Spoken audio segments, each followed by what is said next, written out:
കരൂരിലെ ഈ ട്രാജഡിക്ക് കാരണക്കാരൻ വിജയ് മാത്രമാണ്. തമിഴക വെട്ടിക്കഴകത്തിന്റെ മീറ്റിംഗ്സ് നടത്താൻ കൂടുതൽ ആളുകളെ ഉൾക്കൊള്ളുന്ന ഗ്രൗണ്ട്സ് വേണമെന്ന് ലാസ്റ്റ് വീക്കിൽ തന്നെ വിജയ് പറയുന്നുണ്ട്. മീറ്റിംഗ്സിന് പെർമിഷൻ ചോദിക്കുന്ന ടൈമിൽ കൂടുതൽ ആളുകൾക്ക് എളുപ്പത്തിൽ എത്തിപ്പെടാൻ സാധിക്കാത്ത ഏരിയകളാണ് ഇളയ തലപതി വിജയ്ക്ക് അതോറിറ്റീസ് കൊടുത്തിരുന്നത്.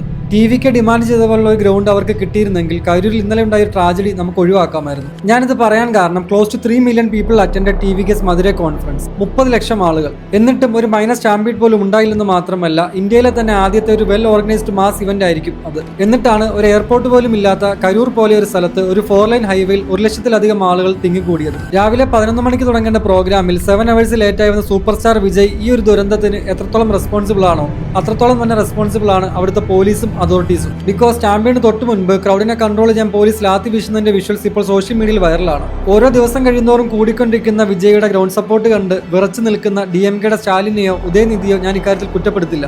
ബട്ട് മരിച്ചു കഴിയുമ്പോൾ 10 or 20 lakhs കോമ്പൻസേഷൻ കിട്ടാനല്ല അവിടുത്തെ ജനങ്ങൾ ജീവിക്കുന്നതും പൊളിറ്റീഷ്യൻസിനെ വോട്ട് ചെയ്ത് വിജയിപ്പിക്കുന്നതും. അതുപോലെ തന്നെ സ്റ്റാമ്പീഡ് ഉണ്ടായ ഉടനെ വിജയ് തന്റെ ചെന്നൈയിലെ വീട്ടിലേക്ക് തിരിച്ചു പോയതിനെ പലരും കുറ്റപ്പെടുത്തുന്നത് നമ്മൾ കണ്ടു. ബട്ട് എനിക്ക് തോന്നുന്നത് വിജയ് അവിടെ സ്റ്റേ ബാക്ക് ചെയ്തിരുന്നാൽ സിറ്റുവേഷൻസ് കൂടുതൽ മോശമാകുമായിരുന്നു എന്നാണ്. മറ്റൊരു കാര്യം, കരൂരിലെ മീറ്റിംഗിന് പ്രഗ്നന്റ് ആയവരും കുട്ടികളും വരരുതെന്നും റോഡ് ഷോ ഉണ്ടാവരുതെന്നും ക്ലിയർ കട്ട് ഓർഡർ ഉണ്ടായിരുന്നു. എന്നിട്ട് സംഭവിച്ചതോ ഓപ്പൺ ബസ്സിൽ വിജയുടെ റോഡ് ഷോയിൽ. ടിവികെയുടെ ഫ്യൂച്ചർ എന്താകുമെന്ന് നമുക്ക് കാത്തിരുന്ന് കാണാം. Comment your opinion, share this and follow for more.